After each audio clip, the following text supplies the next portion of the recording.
নমস্কার বন্ধুরা, আজকে তোমাদের সামনে নিয়ে চলে এসেছি একটি নতুন ধরনের ভিডিও। তো আজকে আমি তোমাদের সঙ্গে শেয়ার করব যে আমার এক কাস্টমার তো বাচ্চার কিছু নাচের ড্রেস বানাতে দিয়েছিল। তো ওর মধ্যে একটা ব্লাউজ ছিল, বাচ্চাদের যে ব্লাউজ হয়, তো ওইটাই ভাবলাম কাটিংটা তোমাদের সঙ্গে শেয়ার করি। তো চলো ভিডিওটা স্টার্ট করি। তো এখানে আমার বাচ্চার যে বডি আছে, বডির ছাতিটা হচ্ছে 25.5 ইঞ্চি। তো ওর আমি হাফ করে নিলাম, ফিতেটাকে আমি 4 ভাঁজ করেই হাফটা করে নিলাম।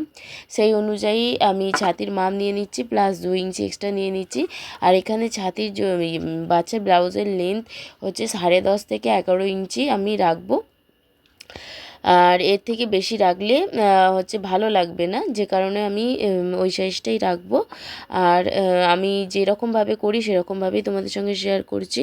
তো লেন্থটা আমি এখানে 11 ইঞ্চি রেখেছি, তার মধ্যে হচ্ছে 1 ইঞ্চির মতো সেলাইয়ে যাবে। তো আমার ফাইনাল হচ্ছে ঝুল হবে 10 ইঞ্চি। তো 10 থেকে 10.5-এর বেশি কিন্তু রাখবে না।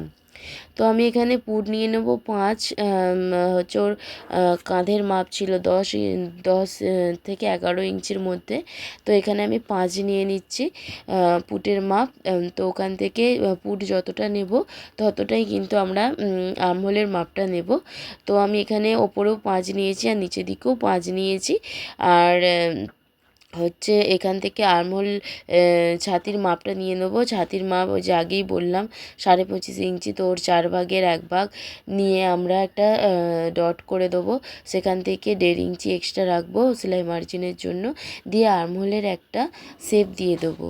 তো তারপরে আমরা কোমরের মাপটা নিয়ে নেব। কোমর এখানে 23 ইঞ্চি আছে, তো ওর 4 ভাগের 1 ভাগ আমরা করে নেব।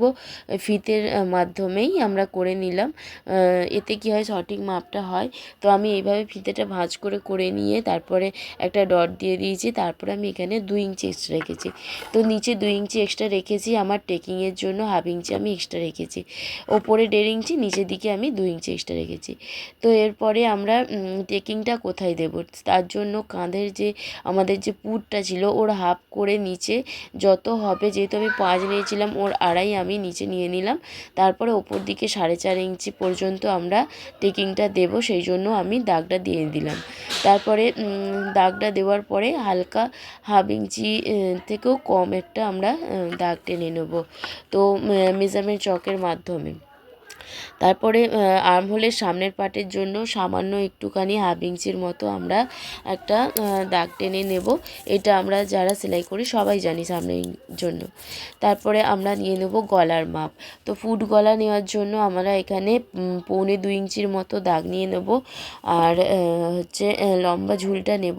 ফ্রন্ট পার্টের জন্য নেব হচ্ছে 4 থেকে 5 ইঞ্চির মতো নেব সামনের গলা, আর পেছন গলা নেব আমরা 6.5 ইঞ্চি।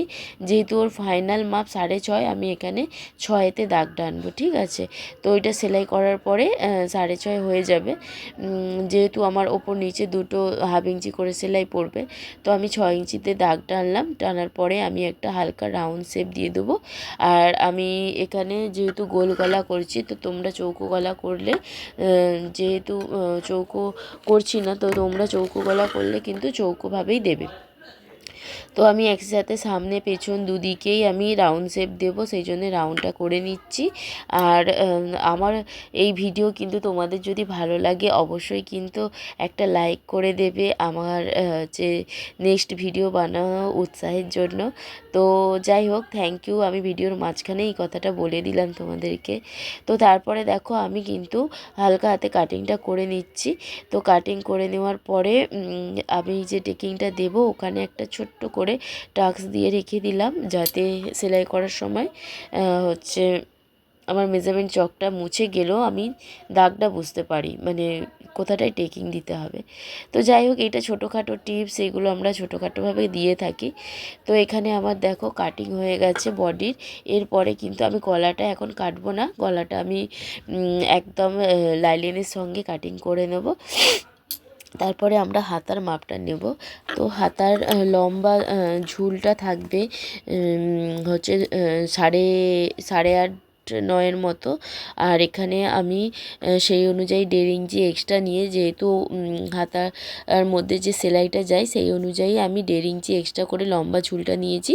আর এদিকে আমি 6.5 রেখেছি আড়ে, তো ওখান থেকে আমি 1.5 ইঞ্চিতে একটুখানি দাগ দিয়ে দিলাম, দিয়ে নিচে থেকে আর্মহোলের শেপটা দেব, যে কারণে সেই জন্য আমি আমাদের যে হাতার যে আর কাপড়টা নিয়েছি ওখান থেকে কিন্তু 1.5 ইঞ্চিতে একটা দাগ দিয়ে আমরা হাতার শেপটা দিয়ে দেবো, ঠিক আছে। তারপর নিচে আমরা মোহরির মাপ নেব। মোহরি যেহেতু 8 ছিল, তো ওর হাফ আমরা নেব 4 ইঞ্চি। 4 ইঞ্চি নেওয়ার পরে আমরা 1.5 ইঞ্চির মতো এক্সট্রা নেব। 1.5 ইঞ্চি এক্সট্রা নিয়ে তারপরে আমরা এক্সট্রা কাপড় রাখার জন্য 1.5 ইঞ্চিটা নিয়েছি। তারপরে কিন্তু আমরা সোজা হাতার ড্রয়িংটা করে নেব।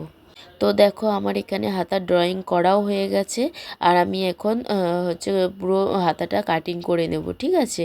তো তোমরা আমার ভিডিওগুলো কে কোথা থেকে দেখছো অবশ্যই কমেন্ট করে জানাবে, আর আমার ভিডিওগুলো কিন্তু ভালো লাগলে অবশ্যই লাইক করবে।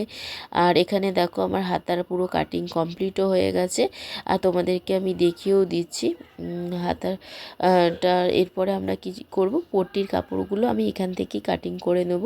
তো গলার আর হচ্ছে গলার, পিঠের আর কোমরের পট্টি, হুক পট্টি, যা যা আমাদের একটা ব্লাউজের জন্য লাগে আমি সমস্ত পট্টি কিন্তু এখান থেকে কাটিং করে নিচ্ছি, এক্সট্রা যে কাপড়টা আমাদের বেঁচে গেছে সেখান থেকে। তো তোমরা যদি লাইলিন দিয়ে করো তো সেটাও তোমরা লাইলিন দিয়ে করতে পারো কটনে। তো আমি এখানে যেই ছিটের ব্লাউজ করি সেইটা দিয়েই করি।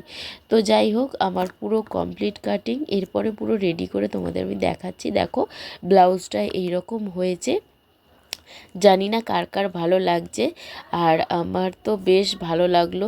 তো পটি মানে এত সুন্দর একটা কি বলে এগুলো লেস লাগিয়ে করতে হয়েছে, তো বেশ সুন্দর লাগছে। আর ব্লাউজটা সত্যি পরার পরেও মানে যার জন্য করিয়েছি খুব সুন্দর ফিটিং হয়েছিল। ও আমাকে পরে ছবি পাঠিয়েছিল, তো আমি দেখলাম যে বেশ ভালোই ফিটিং হয়েছে। আর ব্লাউজটা সত্যি বলতে সামনে থেকে দেখলে খুবই ভালো লাগছে। আর সামনে দেখো গোল করেছি আর পিছনটাও গোল করেছি, তোমাদেরকে আগেই বলেছি। তো সামনে আমি একটু ভুলবশত সামনে ওই লেস লাগিয়ে ফেলেছিলাম সিলভার কালারের, কিন্তু যেহেতু ও বলেনি সেহেতু আমি আবার লেসটা লাস্টে খুলে দিলাম। তো নাহলে ব্লাউজটা আরও গর্জিয়াস লাগছিল। যেহেতু নাচের ড্রেস, তো আমি নিচে থেকে কিছু এক্সট্রা করতেই পারি না। আর এই শাড়িটার মধ্যেও ফলস পাড় আর এই লেসগুলো লাগাতে দিয়েছিল। পুরো অ্যাকচুয়ালি ওর নাচের যে ড্রেসটা ছিল সেটা পুরো আমাকে দিয়ে কমপ্লিট করালো। তো এইভাবে আমি পুরো লেস লাগিয়ে ফলস পাড় লাগিয়ে আমি কমপ্লিট করে দিয়েছি। আর এখানে দেখো বুকের একটা পট্টি ওদের নাচের ক্ষেত্রে লাগে, তো ওখানে সামনেটাতে এইটা বসাতে বলেছিল। তো যাই হোক আমার কমপ্লিট হয়ে গেছে। তো ভিডিওটা ভালো লাগলে লাইক করো।